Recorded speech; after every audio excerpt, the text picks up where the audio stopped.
জাতীয় দুদকের পতাকা উত্তোলন, উদ্বোধন অনুষ্ঠান, মানববন্ধন, আলোচনা সভা সহ বিভিন্ন অনুষ্ঠানের মধ্য দিয়ে খুলনায় আন্তর্জাতিক দুর্নীতি বিরোধী দিবস পালন করা হয়।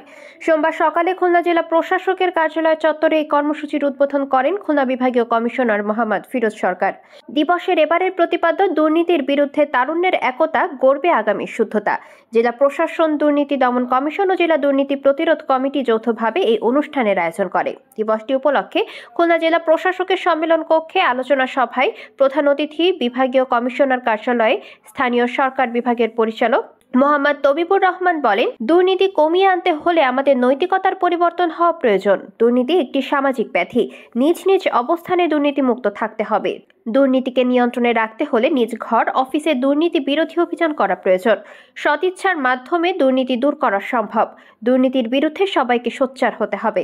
দুর্নীতির বিরুদ্ধে আমরা একাত্ম, সংযত ও অঙ্গীকারবদ্ধ থাকব। দুর্নীতি অনিয়মের বিরুদ্ধে যে লড়াই, তা অব্যাহত রাখতে হবে।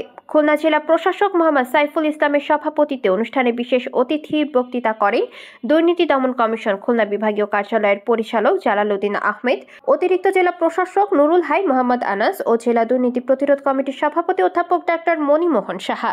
এতে স্বাগত বক্তৃতা করেন দুর্নীতি দমন কমিশন জেলা কার্যালয়ের উপপরিচালক মোহাম্মদ আব্দুল ওয়াদুদ। অনুষ্ঠানে সচেতন নাগরিক কমিটির সভাপতি অ্যাডভোকেট কুদরতি খুদা বক্তৃতা করেন।